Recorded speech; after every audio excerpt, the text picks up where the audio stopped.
जो A grade learning YouTube channel पर मैं आपका स्वागत करता हूं और आज इस वीडियो में हम जानेंगे एसएसटी के टॉप 40 क्वेश्चंस। इन 40 क्वेश्चंस के थ्रू मैं पूरी एसएसटी आपको क्या कर दूंगा, रिवाइज करा दूंगा, जिससे भी आपको जो कॉन्सेप्ट होंगे उससे रिलेटेड आपको एक्स्ट्रा इन्फॉर्मेशन देता रहूंगा। ठीक है, तो इसे मैंने 4 सेक्शंस में डिवाइड किया है, तो एक एक करके हम सबको पढ़ते हैं। ठीक है, जानते हैं। लिखा हुआ है, पहला क्वेश्चन है, which of the following situation best expression the social condition of the third state in France before the 1789। आपको पता है 1789 से पहले फ्रांस जो था, और फ्रांस की सोसाइटी थी वो 3 हिस्सों में डिवाइड हुई थी, फर्स्ट स्टेट, सेकंड स्टेट और थर्ड स्टेट। तो आपसे यहाँ पर पूछा गया है थर्ड स्टेट की कैसी थी। तो फर्स्ट स्टेट आपको पता है क्लर्जी आता था, सेकंड में नोबिलिटी आता था और थर्ड में पीजेंट्स आते थे। हिंदी में भी एक्सप्लेन करूंगा मैं। तो पहले में जो थे वो पादरी वर्ग आता था, दूसरे में अभिजात वर्ग आता था और तीसरे में जो कृषिक वर्ग आते थे। तो यहाँ पर थर्ड स्टेट से रिलेटेड पूछा गया है। आपको वो पता है कि फर्स्ट और सेकंड स्टेट को कोई टैक्स नहीं देना पड़ता था, सिर्फ और सिर्फ टैक्स देना पड़ता था किसको, थर्ड स्टेट को। 2 टाइप के टैक्स थे, एक तीर्थ और एक टाइल, एक चर्च को जाता था और एक राजा को देना पड़ता। तो यहीं पे लिखा हुआ है कि इनमें से कौन सा कथन सबसे अच्छी स्थिति को दर्शाता है। सबसे पहला जो दिया हुआ है वो दिया आपको, कर के बिना राजनीतिक शक्ति, विशेष अधिकारों के बिना भारी कर, धार्मिक अधिकार या सैन्य प्रभुता। इंग्लिश में पॉलिटिकल पावर विदाउट टैक्सेशन। क्या उनके पास कोई पॉलिटिकल पावर थी? नहीं थी, बिल्कुल। हैवी टैक्सेस विदाउट प्रिविलेज, ये बिल्कुल सही ऑप्शन है। क्या इनके पास कोई भी प्रिविलेज नहीं था और इन्हें 2 टाइप के टैक्सेस देने पड़ते थे। पहला कौन सा था, तीर्थ, और दूसरा कौन सा था, टाइल। आई होप आपको पता चल गया होगा। ठीक है, नेक्स्ट आते हैं। लिखा है, the slogan liberty equality fraternity means reflect which ideas. स्वतंत्र, समानता, भाईचारा नारा मुख्य रूप से किस विचारधारा को दर्शाता है। तो आपको पता है कि ये डेमोक्रेसी में 3 पिलर्स माने गए इस तरीके से, अगर ये है तो डेमोक्रेसी है और ये नहीं है तो डेमोक्रेसी नहीं है। तो देखते हैं कहीं डेमोक्रेसी दिख रहा है, बिल्कुल आपको सेकंड ऑप्शन में दिख रहा है। क्या लिखा हुआ है, डेमोक्रेटिक आइडियाज। ये तीनों जो स्लोगन है ये डेमोक्रेसी के लिए बहुत ज्यादा जरूरी है। अगर ये नहीं होंगे तो डेमोक्रेसी का कोई मतलब नहीं है। बता देते, स्वतंत्रता, आप कहीं भी जा सकते हो, आ सकते हो, रह सकते हो, अपनी विचार रख सकते हो, ये सब किसमें हमारे, स्वतंत्रता, समानता। एक लॉ, इक्वलिटी लॉ बिफोर, मतलब सभी के लिए जो लॉ है वो क्या है, इक्वल है। ठीक है, समानता है, कानूनी हो, राजनीतिक, कोई भी हो, जो सबके लिए कैसा रहेगा, समान है। भाईचारा, जिस कंट्री में हम सारे लोग रहते हैं उन सबके अंदर क्या होता है, भाईचारा होता है, फेडरिटी होती है। तो ये मिलकर क्या बनाते हैं, डेमोक्रेटिक आइडियाज को बढ़ाते हैं, या कह लो कि इसको आगे लेके चलते हैं। नेक्स्ट कहते हैं, अगला करते हैं, what was the Bastille prisoner attack by the people of the Paris. Paris के लोगों ने बास्टिल के किले पर हमला क्यों किया था। तो आपको पता होना चाहिए, यहाँ पर फ्रांस में 1789 में जो राजा था, उस राजा का नाम क्या था, लुई 16, और उसकी जो पत्नी थी उसका नाम क्या था, मैरी एंटोनिया। तो जो लोग थे यहाँ से रूल करते थे और जनता के बारे में बिल्कुल भी केयर नहीं करते कि जनता क्या कर रही है क्या नहीं कर रही। तो यहाँ से क्या था, जाके लोगों को लगा ये जितने भी हमारे लिए डिसीजंस लिए जाते हैं वो कहाँ से लिए जाते, इसी किले से लिए जाते। तो उन्होंने इस किले पर अटैक क्यों किया। क्या वहां अनाज का भंडारण था? नहीं। ठीक है, क्या वह सैन्य अड्डा था? नहीं। यह शाही अत्याचार का प्रतीक था? बिल्कुल। ये जो था ये सिंबल था किसका, रॉयल ट्रेनरी का, या बोलोगे शाही अत्याचार का। ठीक है, यहीं से सारे डिसीजन, जितने भी टैक्स बढ़ाना है कुछ भी होता था, सब यहीं से लिए जाते थे। ठीक है, तो इसका ऑप्शन कौन सा हो जाएगा, क्यों अटैक किया, क्योंकि वह सिंबल था किसका, शाही अत्याचार का। समझ में आ रहा है। ठीक है, नेक्स्ट क्वेश्चन लिखा है, which reform was introduced by the Napoleon to the modernisation. जैसा आपको पता है कि सारी पावर जो थी लुई 16 के बाद आगे बढ़ती गई। रॉबस्पियर आया, रॉबस्पियर के बाद कौन आया था, नेपोलियन आया था। नेपोलियन ने काफी अच्छे काम किए, कोड ऑफ कंडक्ट लिखा है, काफी बढ़िया चीज किए। तो उन्हीं में से था उसने जो फ्रांस को आधुनिक बनाने के लिए कौन से सुधार किए जाते। तो आपको पता है क्या उसने सामंती प्रिविलेजेस को बढ़ाया या घटाया, घटाने की कोशिश की, ऑब्वियसली बढ़ाने की बात नहीं करें। यूनिफॉर्म लॉ, यस, ये वाला जो ऑप्शन है वो उससे बेटर ये वाला हो सकता है, क्या, यूनिफॉर्म लॉ। इसने क्या किया, सभी के लिए, ना तो अब कोई एरिस्टोक्रेट है, ना तो कोई अब क्लर्जी है, ना तो कोई पीजेंट, जिनके लिए भी जो रूल्स बनाने की कोशिश की सबकी बराबर है। हालांकि इस तरीके से नहीं था जिस तरीके से आज डेमोक्रेसी हम देखते हैं, जानते हैं, बट इसने काफी हद तक ये ठीक किया, जिसमें इसने गर्ल्स को स्कूल्स है ना, और एजुकेशन, रोड, काफी अच्छी चीजें करनी शुरू की, जिससे फ्रांस में मॉडर्नाइजेशन आना क्या हो गया, शुरू हो गया। नेक्स्ट हम आते हैं आगे, the Russian revolution lead to the major political change. अब आपको पता है कि सेकंड चैप्टर में जो हुआ रशियन रिवॉल्यूशन हुआ, तो रशियन रिवॉल्यूशन की वजह से क्या हुआ, बहुत सारे चेंजेस आए। तो उन्हीं में से पूछा गया है, रूसी क्रांति के बाद प्रमुख राजनीतिक पॉलिटिकल चेंज कौन सा है। इकोनॉमिकल, पॉलिटिकल और सोशली तीनों अलग अलग है। यहाँ पर क्या पूछा गया, पॉलिटिकल चेंज कौन सा है। तो आपको पता है क्या किया, राजतंत्र को मजबूत किया, समाजवाद का स्थापना की, पूंजीवादी का उदय हो या उपनिवेश शासन हुआ, मोनार्की सिस्टम आया, सोशलिज्म आया, कैपिटलिज्म आया या कॉलोनियल। तो एक एक करके बात करते हैं। कॉलोनियल रूल क्या होता है, उपनिवेश शासन क्या होता है। जैसे भारत किसकी कॉलोनी था, ब्रिटिशर्स की कॉलोनी था। जब कोई एक देश दूसरे देश पर अपना कब्जा कर लेता है और वहां पर रूल रेगुलेशन लगाना शुरू कर देता है, उसे हम क्या बोलते हैं, कॉलोनियलिज्म कहते हैं। तो क्या इसने कॉलोनियलिज्म को बढ़ावा दिया? नहीं, बिल्कुल। कैपिटलिज्म तो इनके बिल्कुल विरोध में था। कैपिटलिज्म कहां पर है, अमेरिका की थी। उसके बाद क्या है, सोशलिज्म, बिल्कुल सही। सबसे पहले सोशलिज्म अपनाने वाली कोई कंट्री थी, वो कौन थी, रशिया था जाके। तो आपको क्लियर हो गया हो यहाँ पर जो पॉलिटिकल चेंज है वो कौन सा है, सोशलिज्म आया। नेक्स्ट है, which group benefited the most from the abolition of the feudalism. तो सबसे पहले बता देते हैं फ्यूडलिज्म होता क्या है। फ्यूड का मतलब होता है भूमि का टुकड़ा, और जो जमींदारी सिस्टम हमारे यहाँ पर कहा जाता है, वैसे यूरोप में जो सिस्टम था उसे क्या कहा जाता था, फ्यूडलिज्म कहा जाता। तो जब फ्यूडलिज्म होगा तो क्या होगा, किसान जो होंगे उन पर अत्याचार होगा, टैक्स ज्यादा लिया जाएगा। तो जब ये खत्म हो गया तो सबसे ज्यादा आपको पता है फायदा किसको हुआ होगा, किसानों को हुआ होगा। तो फ्यूड से याद रखना क्या, जमीन का टुकड़ा या जमींदारी से याद रखना। तो जब जमींदारी हटेगी तो फायदा किसको पहुंचेगा, किसानों को पहुंचेगा। ठीक है, नेक्स्ट,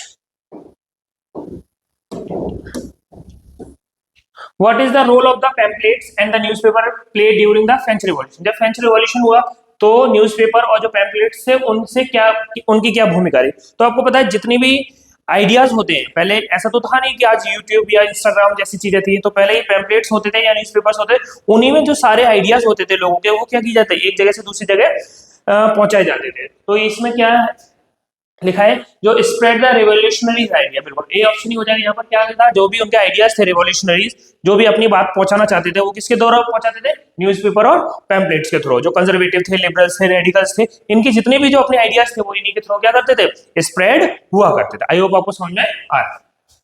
नेक्स्ट लिखा है, which event mark the end of the rain of terror. तो आपको पता है जैसे लुई 16 खत्म हुआ, उसके बाद रॉबेस्पियर आए थे। रॉबेस्पियर ने क्या किया, बहुत टफ रूल्स बना दिए जिन्हें लोगों को मानना पालन करना बहुत मुश्किल था, और किसी को भी वो क्या कर देता था, फांसी दे देता था। तो उस समय जो थे लोग बहुत डरे हुए थे, इसीलिए उसे क्या कहा जाता था, रेन ऑफ टेरर, या फिर क्या बोलते थे इसे, आतंक का शासन कहा जाता था। तो जैसे ही ये खत्म हुए, रॉबेस्पियर को फांसी दे दी गई, उसके बाद आतंक का युग, ये जो युग था या जो रेन ऑफ टेरर था वो क्या हो गया, पूरी तरह से खत्म हो गया। तो किसके बाद होगा, डेथ ऑफ रॉबेस्पियर। ठीक है, समझ में आता चल रहा है आपको। नेक्स्ट है, what major objective of the Jacobin club. अब यहाँ पे पता है आपको, जैकोबिन क्लब बनाया गया था रॉबेस्पियर के टाइम में, जिसका मेन ऑब्जेक्टिव क्या था बताओ, मोनार्की को लाना, नहीं बिल्कुल नहीं।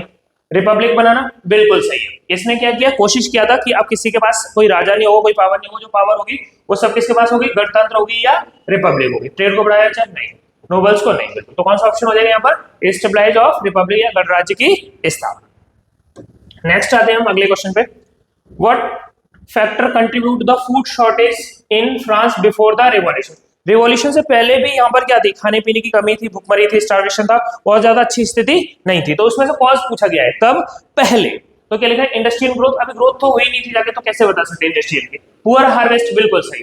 पहले इक्विपमेंट्स बहुत अच्छे थे नहीं, इसलिए जितनी भी फसल वगैरह जो हुआ करती थी वो सब क्या हो रही थी, खराब होती चली जा रही थी। ठीक है, पॉपुलेशन डिक्लाइन तो बाद का इंपैक्ट होगा, फॉरेन ट्रेड अभी यहाँ था ही नहीं। तो आई होप आपने ये कितने क्वेश्चन किए, 10 क्वेश्चन किए, और इसमें फ्रेंच रिवॉल्यूशन और रशियन रिवॉल्यूशन से काफी चीजें सीखी होंगी आपने। अब हम नेक्स्ट टॉपिक पे आते हैं अपना, जो है ज्योग्राफी, या नेक्स्ट सब्जेक्ट से बोलो इसको। ज्योग्राफी में लिखा है पहला क्वेश्चन, भारत में कौन सी भौतिक विशेषता जलवायु को विभाजित करने का कार्य करती है। तो आपको पता है कि हमारा जो इंडिया है उसके ऊपर ही जो ताज सा है, जिसे हम क्या बोलते हैं, हिमालय कहते हैं। तो ये हिमालय बहुत ज्यादा इंडिया के लिए एक वॉल का काम करता है। जितनी भी ठंडी क्लाउड्स होती हैं या जो विंड, मतलब जब हमारी बरसात होती है तो जो मानसून आती है, मानसून विंड्स आती जाके, इन सबसे हमें क्या करके रखता है, प्रोटेक्ट करके रखता है। ठीक है, नेक्स्ट आते हैं हम अगले क्वेश्चन पे। The northern plains were formed mainly due to the deposition of the. तो आपको पता है जो प्लेन्स क्या होते हैं, ये तो हमारा क्या हो गया, माउंटेन हो गए। फिर इसके बाद जो इस तरीके से ऐसा ढांचा बनता है, ये क्या होता है, प्लेट्यूज होते हैं। और जो जमीन होती है इसे हम क्या कहते हैं, प्लेन्स कहते हैं। तो जो प्लेन होगी वो किसकी वजह से बनेगी, लावा की वजह से। लावा की वजह से तो सब कुछ बनता है। ठीक है, विंड, इससे ड्यून्स बनते हैं, वो भी सैंड में, रेत में बनते हैं। ठीक है, रिवर, बिल्कुल सही है। ठीक है, ये हिमनद ग्लेशियर नहीं हो, ग्लेशियर की वजह से तो जो पहाड़ होते हैं उन्हीं के ऊपर बर्फ जम जाती है। तो यहाँ पर क्या होगा, रिवर एल्यूवियम या नदी जलोढ़ होगा, जिसकी वजह से क्या होता है, जो प्लेन एरिया बन जाता है, और ये काफी फर्टाइल होता है। यहाँ पर जो फार्मिंग होती है वो काफी अच्छी होती है। आई होप आपको ये समझ में आया होगा। नेक्स्ट क्वेश्चन पे आते हैं।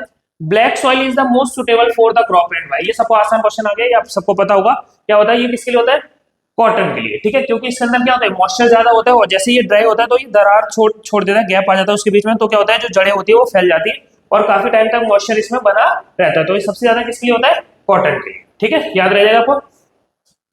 नेक्स्ट आते हैं हम, which factor mainly influence the monsoon wind in India. Monsoon wind को सबसे ज्यादा इफेक्ट कौन करता है, तो आपको पता है, देखो यहाँ पर देखते हैं, ओशन करंट, ओशन करंट कर सकता है, लेकिन ये कहां पे करता है, कोस्टल एरियाज में करता है।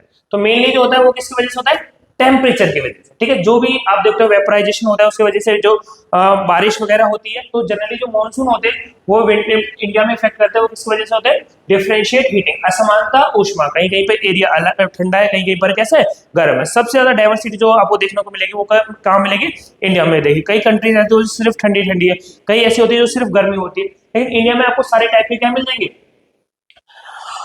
टेम्परेचर देखने के लिए मिल जाएंगे, ठीक है। Next, which plateau lies between the Aravalli and the Vindhyas range, ठीक है, तो अरावली आपको पता है जाके हमारे पास क्या है, प्लेट्यू, और कौन सा, विंध्यास, इसके बीच में कौन सा है, ठीक है, तो आपको इसमें पता है ए ऑप्शन, मालवा प्लेट्यू क्या है, इन दोनों के बीच में आता है, ठीक है। छोटा नागपुर ये नहीं आएगा, डेक्कन ये नीचे की तरफ है, शिलोंग भी ये भी नहीं आएगा, ठीक है, सिर्फ और सिर्फ कौन सा हो जाएगा, मालवा का पठार हो जाएगा। पठार आपको पता है ना, अभी बताया मैंने, जो प्लेट्यू होते हैं उन्हें क्या बोलते हैं, पठार। प्लेट्यू मतलब ऊपर से जो हमारा हिमालय, मतलब हिमालय नहीं, माउंटेन्स होते हैं, उन्हें बारिश आती है, कुछ होते हैं प्लेन हो जाते हैं, तो वो क्या बन जाता है, प्लेट्यू बन। नेक्स्ट है, which soil is form due to the intense leaching in high rainfall area, ठीक है, तो क्या लिखा है, अधिक वर्षा वाले क्षेत्रों में तीव्र लीचिंग से कौन सी मिट्टी बनती है। तो तीव्र लीचिंग के मतलब क्या होता है, जैसे पहाड़ बारिश गिरती जाएगी और वो मिट्टी क्या होती जाएगी, बह बह के प्लेन सी बनेगी। तो अभी ये क्वेश्चन पहले कर चुके थे, ये कौन सा होगा बेटा, एलुवियल होगा, या जलोढ़ मिट्टी होगी जाके, जो अधिक वर्षा वाले क्षेत्रों में जल्दी से जल्दी फॉर्म हो जाती है। नेक्स्ट है, the tropic of Cancer passes through the how many states, ये भी सिंपल है, कितने से, 8 स्टेट से क्या करती है, ट्रॉपिक ऑफ कैंसर क्या करती है, गुजरती है, और वो लगभग क्या करती है, 2 हिस्सों में क्या कर देती है, डिवाइड कर देती है, किसको, इंडिया को। नेक्स्ट है अपना अगला, which river formed the estuary instead of delta. देखो ज्यादातर जो नदियां होती है वो क्या बनाती है, डेल्टा बनाती है, लेकिन कौन सी नदी होती है जो क्या बनाती है, मुहान बनाती है। मुहान एक तरीके से, डेल्टा क्या होता है, जो डायरेक्ट जाके कहां पे गिरता है, समुद्र में गिरता है, ठीक है, और ये उससे पहले कुछ एरिया क्या होती है बना लेती है, उससे हम क्या कहते हैं, मुहान या एस्चुरी कहते हैं। तो ये जो नदी है बेटा वो कौन सी नदी है, हमारी नर्मदा नदी है, ठीक है। ये सारी जो होती है ईस्ट टू वेस्ट होती है, वेस्ट टू, मतलब ये उल्टी बहती है, ठीक है, बाकी इन सब के कंपेयर में जाके, तो ये जब उल्टी बहेगी तो ये डेल्टा नहीं बनेगी, बल्कि क्या बनेगी, एस्चुरी बनेगी, ठीक है, याद रहेगा आपको। Next, which natural vegetation is found in area of valley very low rainfall. तो आपको पता है जहां पर बारिश कम होगी वहां पर क्या होंगे, कटीले पौधे ज्यादातर होते हैं। आपने देखा होगा जाके तो कौन कटीले बन क्या होंगे, यहाँ पर जैसे कैक्टस हो गया है ना, और भी जो कटीले वाले जो पेड़ होते हैं छोटे छोटे, तो वो कहां पर होते हैं, थॉर्न फॉरेस्ट में होते हैं, क्योंकि यहाँ पर बारिश क्या होती है, कम होती है।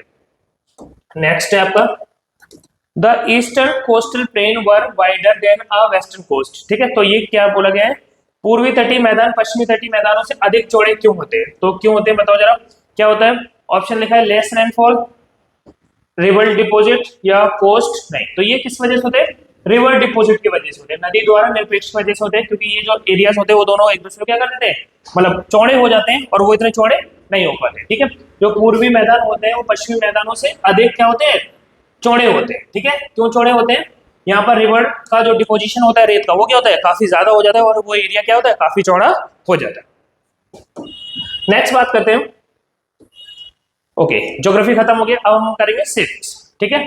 पहला क्वेश्चन है सिविक्स में, डेमोक्रेसी इज प्रेफर्ड बिकॉज। तो आपको पता है बहुत टाइप के शासन या रूल्स होते हैं, डेमोक्रेसी, एस्टोक्रेसी है ना, मिलिट्री शासन, तो सबसे अच्छा जो माना जाता है वो डेमोक्रेसी को क्यों माना जाता है। तो लिखा है, इंश्योर द क्विक डिसीजन, क्या यहाँ पे डिसीजन जल्दी लिए जाते हैं, नहीं, बिल्कुल नहीं। नेक्स्ट लिखा है, अलाउ द पार्टिसिपेशन, भागीदारी की अनुमति देता है, बिल्कुल सही। ये हर किसी को क्या करता है, पार्टिसिपेशन करने का मौका देता है। कोई भी व्यक्ति यहाँ पर राजा हो या कोई भी हो, वो क्या कर सकता है, चुनाव में पार्टिसिपेट में मतलब वोट दे सकता है या चुनाव में खड़ा हो सकता है। तो ज्यादा से ज्यादा लोगों को क्या बोलता है, भागीदारी की अनुमति देता है। नेक्स्ट क्वेश्चन है आपका, which of the following is not feature of democracy. तो इनमें से कौन सा डेमोक्रेसी का फीचर नहीं है, फ्री इलेक्शन है, बिल्कुल है, रूल ऑफ लॉ है, बिल्कुल है, हायरार्की रूल, नहीं ये नहीं हो सकता, ठीक है। कोई लीडर है, उनके फादर लीडर है तो उनका बेटा लीडर बनेगा, ये बिल्कुल सही नहीं है। आप देख सकते हो राहुल गांधी या बाकी जितने भी आप लीडर्स वगैरह देखोगे, जो अच्छा करेगा जनता के लिए वही क्या करेगा, अगला शासक रूलर बनेगा, ठीक है। पॉलिटिकल इक्वलिटी बिल्कुल देता है। तो ये क्वेश्चन समझ में आ गया होगा। नेक्स्ट क्वेश्चन करते हैं, क्या लिखा है, what does despite the equality mean. Equality का मतलब क्या होता है, ठीक है। तो क्या होता है इक्वलिटी, मतलब बराबर होते हैं सब किस में, इनकम में। नहीं, इनकम में बराबर हो जाएंगे तो कैसे चलेगा जाके ना, फिर तो गरीब अमीरी में चीजें खत्म हो जाएंगी। इक्वल वोट वैल्यू बिल्कुल सही हो सकता है, इक्वल वोट वैल्यू हो सकता है, लेकिन किसमें बात करें, पॉलिटिकल में बात करें तो बिल्कुल जब वोट वैल्यू की बात की जाएगी तो इक्वल होगा, ठीक है। प्रॉपर्टी नहीं हो सकता, एजुकेशन नहीं हो सकता। कौन सा ऑप्शन हो जाएगा हमारा, समान मत मूल्य। जितने भी लोग हैं, चाहे अमीर हो चाहे गरीब हो, सबकी जो वोट वैल्यू है वो कैसी है, सेम। नेक्स्ट क्वेश्चन है आपका, which institute interpret the constitution of India. तो कॉन्स्टिट्यूशन के बारे में आपको पता है कि कॉन्स्टिट्यूशन क्या होता है, एक रूल बुक होती है जिसमें किसी भी कंट्री के लिए क्या होते हैं, सारे लॉज लिखे रहते हैं, ठीक है। तो उसे 3 हिस्सों में बांटा गया, आपको पता है। पहला है लेजिस्लेचर, फिर है एग्जीक्यूटिव और फिर कौन सी है, जुडिशरी। हिंदी में बोलेंगे विधायिका, कार्यपालिका और न्यायपालिका। तो इसमें से क्या करते हैं, जैसे सबसे अच्छा इसका इंटरप्रेट या इसके बारे में बताता है वो कौन है बेटा, जुडिशरी। क्यों, क्योंकि ये तो उसके बारे में लॉस बनाएंगे, उसे क्या करेंगे, फॉलो करेंगे। लेकिन इसे इंटरप्रेट करने का जो काम करेगा वो कौन करेगी, हमारी जुडिशरी, ठीक है। इलेक्शन कमीशन का आपको पता है, इलेक्शन कमीशन का काम होता है चुनाव करवाना। Which is regular election essential in democracy. लोकतंत्र में नियमित चुनाव क्यों आवश्यक होते हैं। तो आपको पता है अगर चुनाव नहीं कराएंगे तो एक जो शासक है, जो रूलर है, वही रूल करता रहेगा। उसे चेंज करना है तो क्या करना पड़ेगा, इलेक्शन रेगुलर इंटरवल्स में कराने पड़ेंगे। तो क्या लिखा है, चेंज द लॉ, नहीं, टू कीप रूलर अकाउंटेबल, बिल्कुल सही है, ठीक है, ये वाला हुआ। इससे रूलर जो रहेंगे वो क्या रहेंगे, ज्यादा से ज्यादा अकाउंटेबल रहेंगे, उत्तरदायी बने रहेंगे, क्योंकि उन्हें पता है कि अगली बार हम अच्छा नहीं करेंगे तो जीत नहीं पाएंगे। अगर हमें जीतना है तो कुछ अच्छा करना पड़ेगा, ठीक है। नेक्स्ट क्वेश्चन है, which form of government exist in Nepal before. तो नेपाल में सबसे आखिरी में कह सकते हैं क्या आई, डेमोक्रेसी आई। तो 2006 से पहले क्या था, क्या मिलिट्री रूल था, नहीं। ये तो कहां पर देखने को मिला है आपको, बांग्लादेश या पाकिस्तान में देखने को मिला है, ठीक है। कम्युनिस्ट का रूल था, नहीं। मोनार्की बिल्कुल सही है, राजतंत्र था यहाँ पर, ठीक है। तानाशाही नहीं, तानाशाही क्या होती है, जब एक शासक कोई क्रूरली रूल करता है उसे क्या बोलते हैं, जैसे नॉर्थ कोरिया, वहां पर डिक्टेटरशिप कह सकते हैं हम, ठीक है। तो यहाँ पर क्या था, राजा का शासन था, इसलिए यहाँ पर क्या था, राजतंत्र या मोनार्की थी। कहां पर, नेपाल में 2006 से पहले।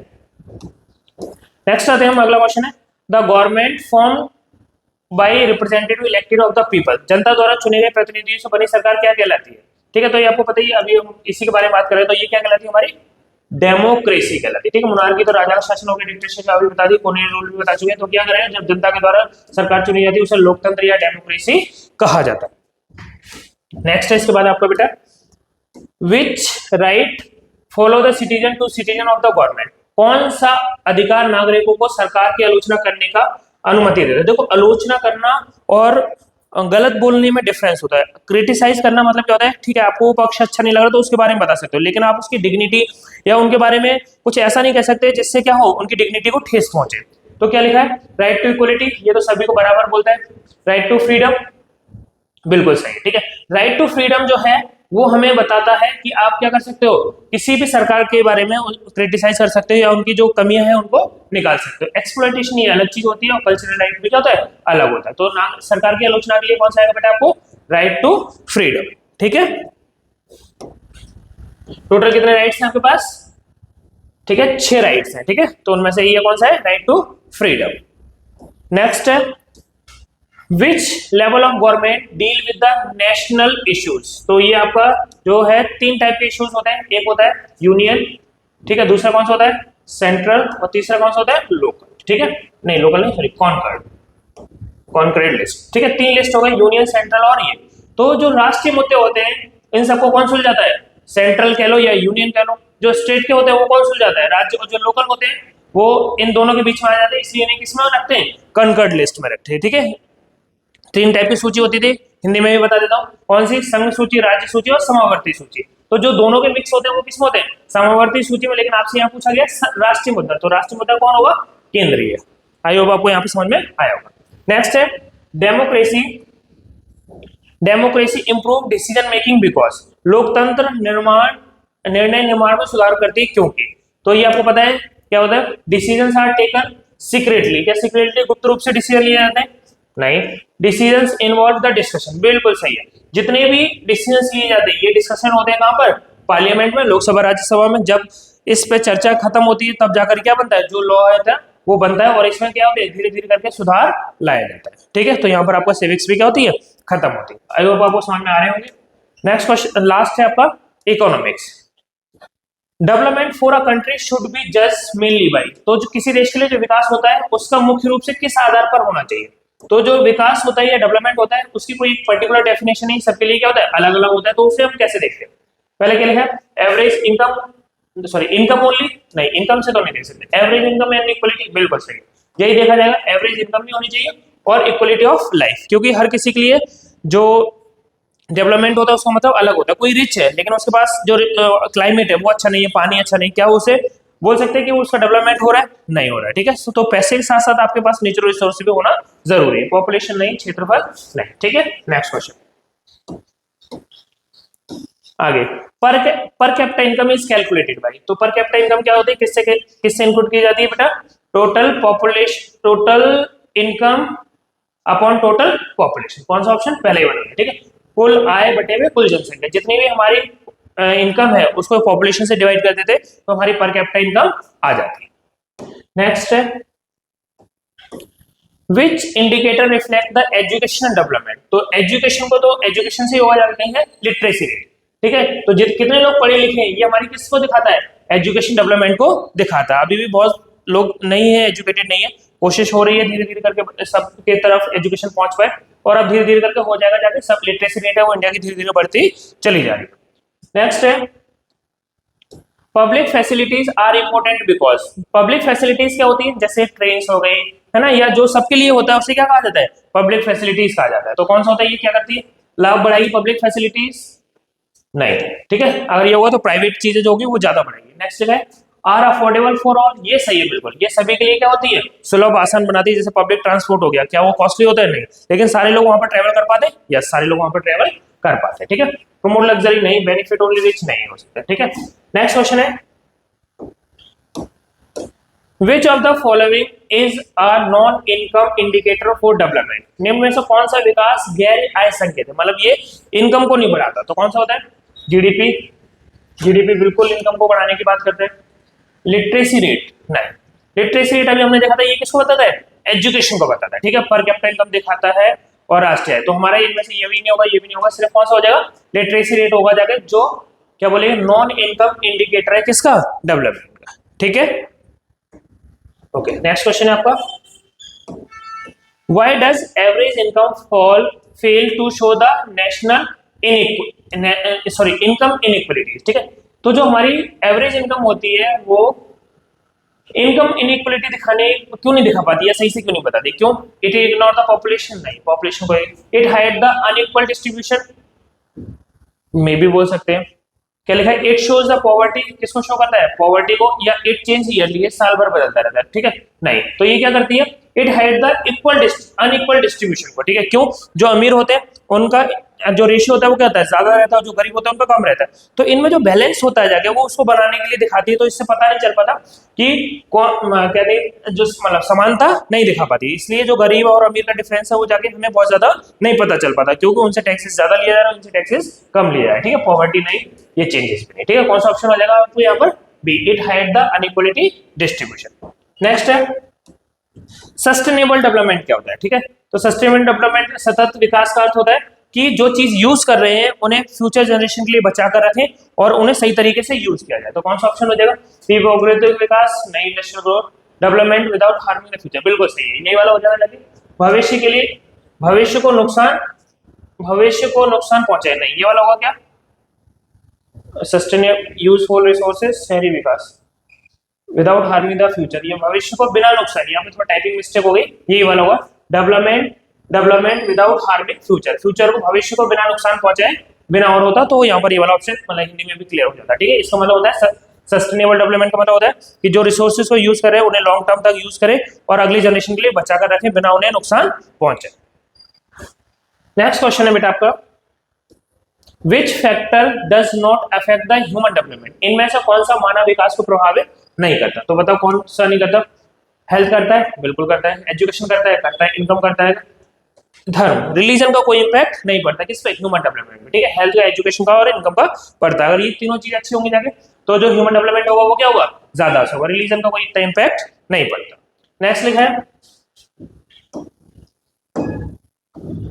विच organisation publish the human development report. तो ह्यूमन डेवलपमेंट रिपोर्ट को कौन दिखाता है, यूएनडीपी दिखाता है, वर्ल्ड बैंक नहीं दिखाता, आईएमएफ नहीं दिखाता, डब्ल्यूएचओ नहीं। ये सारे जो होते हैं वो पैसा या लोन वगैरह से होते हैं, ये हेल्थ से रिलेटेड होता है। और ये किससे होता है, ह्यूमन डेवलपमेंट से रिलेटेड होता है। यूएनओ का एक पार्ट है जो इन चीजों को क्या करता है, ग्लोबली या वैश्विक तरीके से दिखाता है, ठीक है। लास्ट क्वेश्चन है आपका इसमें भी, क्या लिखा है, a higher life expectancy indicate, उच्च जीवन प्रत्यक्ष किस चीज का संकेत है, पुअर हेल्थ सर्विसेज, खराब स्वास्थ्य सेवाओं का, बेहतर जीवन स्थिति का, जनसंख्या अधिकता या कम आएगा।